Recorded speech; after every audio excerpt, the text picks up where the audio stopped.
dust kicks up on the dirt road, winding down from Bethany to Jerusalem. A man walks with his 12 friends in the cool morning air. At what this exact tree has meant since the dawn of humanity, you start to see something the temper tantrum reading completely misses. Nathanael freezes. His skepticism vanishes. He instantly declares this carpenter from Nazareth the Son of God. Why? Why does this single, obscure sentence shatter his defense? Most people read this scene and see a parlor trick. They assume Jesus is just showing off his omniscience. They think Jesus is just proving he possesses divine GPS. This is not a display of divine radar. It is a declaration of spiritual reality. Remember the garden. Remember the very first humans. They used the leaves of this exact tree to cover their shame. They used the fig to build a fortress of deceit. The tree became the symbol of a hypocritical nation. It became the ancient architecture of religious pretending. But Nathanael is different. Nathanael is sitting under the ultimate symbol of human hiding. But he has absolutely nothing to hide. Jesus looks at a man under a fig tree and sees the exact opposite of Adam. He sees no tahana, no pretext, no excuse, no fake righteousness. There is no gap between who Nathanael is on the outside and who he is in the dark. The leaves are there, and the man underneath them is entirely real. This is what Israel was always supposed to be. This is what humanity in the garden was supposed to look like. A human being, fully exposed before his Creator, with absolutely no need for a cover-up. This is not a story about a hungry man. It is a story about a hiding nation. Nathanael steps away from the tree and follows the Messiah. But 3 years later, Jesus will walk up to another fig tree, just outside Jerusalem. And this time, he is not looking for a single faithful man. He is looking at the entire religious establishment of Israel. And what he finds hiding in those leaves will bring the ancient curse crashing down. A single sentence in Mark chapter 11 has frustrated readers and skeptics for almost 2,000 years. When the gospel writer records Jesus approaching the tree outside Jerusalem, he adds one crucial historical footnote. He writes, "He found nothing but leaves, for it was not the season for figs." This parenthetical phrase seems to render the entire encounter completely unreasonable. Why would a perfectly just Messiah destroy a plant for failing to produce fruit out of season? It sounds like a tired, irritable traveler punishing nature for simply obeying its own biological clock. But the tension vanishes when you understand the agricultural reality of the original language. The word Mark uses for this specific tree is the Greek suke. It appears 16 times in the New Testament and in first century Palestine. The suke operates on a unique two-stage rhythm. The real question of this morning on the road to Jerusalem isn't, why did Jesus curse a random tree? It's this. Before the primary harvest of mature figs arrives late in the late summer, the branches produce early, edible buds, often called brebes in modern agriculture, which sprout at the exact same time the leaves open in the spring. If you can see the broad, green foliage from a distance, the tree is making a biological promise to any traveler on the road. The presence of the leaves is a guarantee of the presence of the fruit. When Jesus reached into the canopy, he did not find a tree resting in its dormant winter state. He found a living lie. The destruction of the tree is not a punishment for barrenness. It is a judgment on deception. Jesus is standing on the Mount of Olives, looking directly across the Kidron Valley at the gleaming white stone of the Jerusalem temple. He is staring at a religious establishment that is covered in magnificent leaves. They possess the precise ritual sacrifices, the heavy smoke of incense rising from the altars, the chanting choirs, and the towering Herodian architecture that catches the morning sun. From a distance, the religious system of Israel looks incredibly alive. It is casting a massive shadow of righteousness over the entire nation. They are advertising a reality they do not actually possess. The leaves are perfectly manicured, but the roots are spiritually dead. What was the tree trying to cover up? Jesus was not offering a bizarre agricultural critique. He was diagnosing something ancient, the fruit of justice. Mercy and humility is completely absent. The physical tree on the dirt road is simply a mirror reflecting the internal state of the nation. Jesus is not having a temper tantrum over breakfast. He is executing a prophetic drama. This was never about agriculture. It was a living, breathing parable about the massive stone building he was about to walk into, and the consequences of that deception would not become fully visible until the sun came up the very next day. The sun rises over the Mount of Olives. The morning air is cold. The dirt road is quiet. Jesus and the 12 walk the exact same path back toward the city. Peter stops. The breath catches in his throat. He points a calloused finger at the edge of the road. "Rabbi, look, the fig tree you cursed has withered. The massive green canopy is gone. The broad leaves are brown. They curl inward like burned papyrus. They crumble into ash in the morning wind. The branches hang low, stripped and brittle. The rough bark is completely dry." Mark records a terrifying biological detail. The tree is withered from the roots. It did not lose its leaves to a seasonal change. It did not die from a surface disease. He was exposing a disease that most people do not even realize they have. He was naming a spiritual reflex. It died from the bottom up. The unseen source of life was completely severed. Yesterday, Jesus cursed the tree. Then, he walked down the mountain. He stepped into the temple courtyard. He braided a whip of cords. He flipped the heavy wooden tables. Silver coins scattered across the stone pavement. He drove out the sheep. He scattered the doves. He shattered the entire religious economy of Israel in a single afternoon. The two events are completely locked together. The action on the tree predicted the action in the temple. The withered tree is not an agricultural accident. It is a theological autopsy. Jesus did not come to prune the dead branches of human religion. He did not come to sweep up the fallen leaves. He did not come to reform a corrupt system and make it slightly more tolerable. He came to kill it at the root. The temple is the tree. The sacrifices are the leaves. The rituals are the sticky sap. The entire structure is a massive, complex covering. It was designed to hide a people who refused to actually trust their Creator. They were perfectly happy to give God their animals, their coins, and their songs, but they absolutely refused to give Him their hearts. For centuries, the nation sewed their religious garments together. They built bigger altars. They memorized longer prayers. They enforced stricter rules. They constructed a towering canopy of performance that started in the very first pages of the human story, a reflex we all inherited, a reflex we still use. But Jesus walks up to the illusion and speaks a single curse. The leaves fall. The deception ends. The religious system stands completely naked. In less than 40 years, the Roman army will arrive. The temple walls will burn. The massive stones will be thrown down into the valley. The national fig tree will be violently uprooted from the earth. God is done with the performance. God is done with the covering. God is done with the frantic, exhausting work of hiding. We read this story and we judge the Pharisees. We read this story and we point our fingers at the ancient temple elite. We assume this curse is locked in the past, but the roots of that tree are not confined to a dirt road in Jerusalem.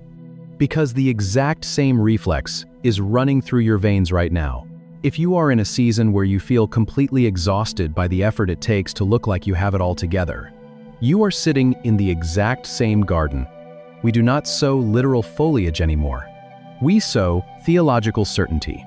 We sow perfect attendance records. We sow polite, polished smiles on Sunday morning, while our personal lives are silently bleeding out behind closed doors.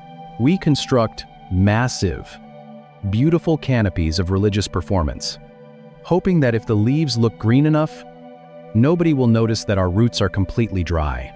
Every single time we try to construct an image of perfection to hide the emptiness underneath, to feel the weight, but the sap of this modern tree still burns. You can feel it in the tension sitting heavy in your jaw. You can feel it in the quiet anxiety that grips you in the dark when you stare at a glowing screen, terrified that someone will finally realize you are not the person you advertise yourself to be. You spend so much energy trying to maintain the illusion of a perfect life that you have absolutely nothing left for actual obedience. Your spiritual exhaustion is not a mystery. It is the crushing weight of holding up the leaves. We think God wants the performance. We think if we just try a little harder, if we just read a few more chapters, if we just volunteer for one more committee, we can finally manufacture a covering thick enough to earn his approval. We treat our faith like a massive, exhausting landscaping project. But the carpenter from Nazareth has no interest in your manufactured canopy. He sees right through the foliage. He is looking for the exact same thing he found when he walked up to Nathanael. He is looking for a human being willing to step out of the shade, drop the ancient excuses, and stand in the blinding light of this curse. You cannot start on the road to Jerusalem. You have to step back thousands of years, without a single piece of camouflage. Because the terrifying curse on the road to Jerusalem was actually an act of severe, surgical mercy. Jesus did not curse the tree because he hates his people. He cursed the tree because he hates what the hiding is doing to his people. He knows that as long as you are hiding behind the fragile illusion of your own righteousness, you will never experience the scandalous relief of his grace. He killed the religious covering so you would finally let him dress you himself. And when you step back and look at the entire sweep of this story, you see the breathtaking consistency of what the Creator has been doing since the very first day we reached for a branch. Jesus hangs on a rough wooden beam outside the city walls. The sky turns completely black in the middle of the afternoon. He bleeds out in the dark, stripped of every piece of clothing, totally exposed to the mocking crowd. The ultimate covering is being violently ripped apart so that a permanent one can finally be made. The pattern is complete. The first humans sewed leaves together in the garden, and God replaced them with the skin of a sacrifice. A nation trusted in the magnificent shadow of the temple, and the prophets warned of the rot hiding inside. You have to start at the beginning of the world, in a garden where everything is falling apart. Nathanael sat under the heavy canopy of his own tree, and the Messiah saw right through to his honest heart. A tree advertised life without a single piece of fruit, and the roots withered overnight in the dark. The religious elite built a towering fortress of performance, and the stones were thrown down into the valley. A savior walked out of a stone tomb on the third day, and the era of human hiding finally came to an end. And the same Creator who walked through Eden looking for his broken children still walks through our lives today, asking us to step out of the shade. Same tree, same God. But here's the part I keep coming back to. The sap. The ancient text does not tell us how much it hurt, but the milky sap of the raw fig leaf actively burns human skin. We chose a covering that injured us, just to avoid being truly seen. We would rather endure the agonizing, burning exhaustion of our own religious performance than risk the vulnerability of standing naked before God. If you are in a season where the weight of your own reputation is crushing you, let the leaves drop. Stop sowing the ta'ana. Stop building the alibi. The Creator is not asking for your flawless religious resume. He is asking for you. Because long before the fig tree was a sermon illustration on a dusty road, it was a piece of clothing. If this opens something up for you, subscribe and leave a comment. Even one word helps. Share this with someone who is exhausted from trying to look perfect. Pray for us as we keep digging into these texts. And may the God who has never once been fooled by your performance gently strip away your fragile leaves and clothe you in a grace you could never manufacture on your own. His stomach completely empty. He sees a tree in the distance, a massive shape covered in broad, bright green leaves, promising the sweet, early fruit of spring. The text of Genesis chapter 3 records the exact moment the human race realizes it is exposed. The rebellion has just happened. The fruit has been consumed. And suddenly, the text says, the eyes of both of them were opened, and they knew that they were naked. What happens next is the first act of human religion. They do not turn toward the Creator who walked with them in the cool of the day. They turn toward the foliage. They reach out and snap branches off a nearby plant, stitching the broad, green material together to construct a loincloth. And the ancient writer is very careful to record the exact botanical species they chose for this desperate cover-up. They sowed fig leaves. The choice of this specific tree is not an accident of geography, nor is it a random detail thrown in for atmospheric color. The leaves of the common Mediterranean fig tree are massive. Sometimes, growing up to 10 inches across, making them the most logical tool for immediate concealment. But if you have ever held one, you know the hidden cost of that covering. The surface of a raw fig leaf has a rough, sandpaper-like texture, and the stem leaks a milky white sap that contains natural chemicals known to severely irritate human skin. He walks up to the branches, reaches his hand deep into the shade of the canopy, and feels around. He finds nothing but rough wood and leaves.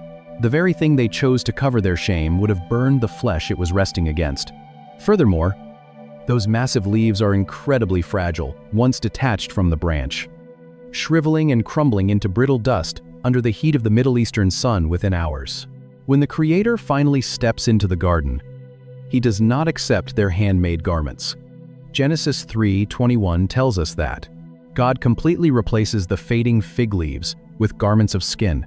He initiates the very first shedding of blood to properly cover human vulnerability, because the human attempt was entirely insufficient. The message embedded in the ancient Hebrew text is inescapable. The fig leaf is the ultimate symbol of human effort trying to fix a spiritual catastrophe. It represents every time humanity tries to stitch together a good reputation, a religious resume, or a moral scorecard, to hide the fact that we are terrified and empty inside.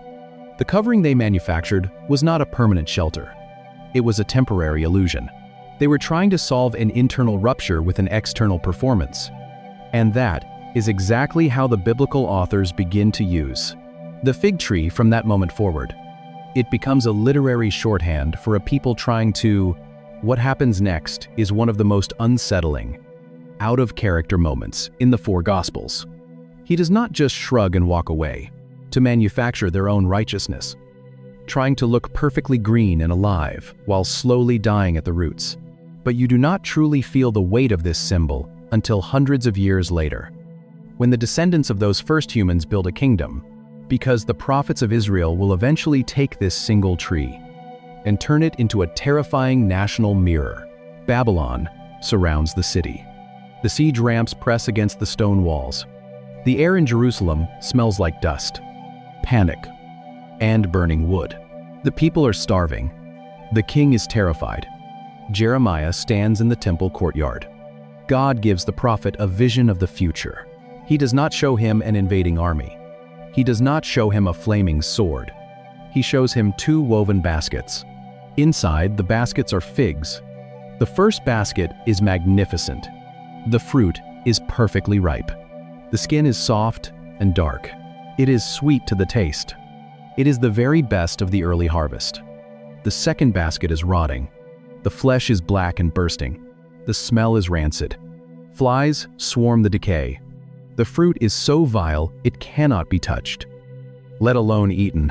God speaks to the prophet. The interpretation shatters everything the religious elite believe.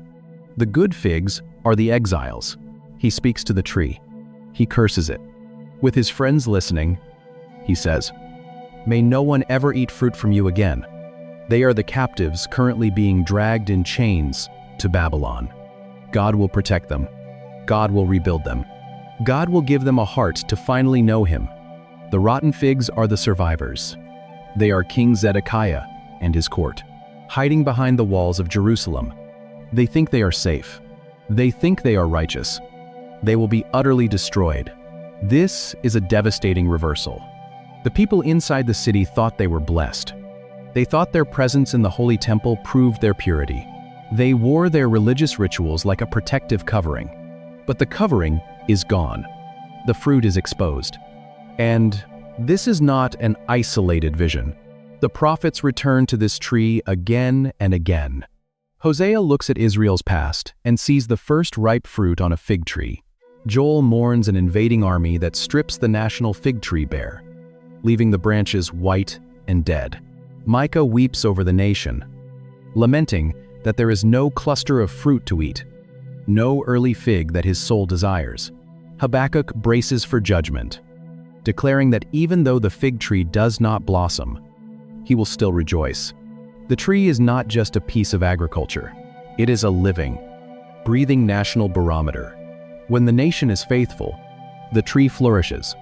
The ultimate picture of biblical peace is every man sitting, and by the next morning, the roots will be completely dead. Most people read this story and assume it is just a strange display of divine exhaustion. Under his own vine and his own fig tree, the shade is cool, the fruit is abundant, the land is at rest. But when the nation rebels, the tree is cursed. The leaves wither, the fruit rots, the branches are stripped bare. The tree becomes the physical manifestation of the spiritual state of God's people. By the time the 1st century arrives, this symbol is permanently locked into the Jewish cultural memory. Every rabbi knows it. Every scribe understands it. Every farmer walking the rocky hills of Judea feels it in his bones. A healthy fig tree means God's favor.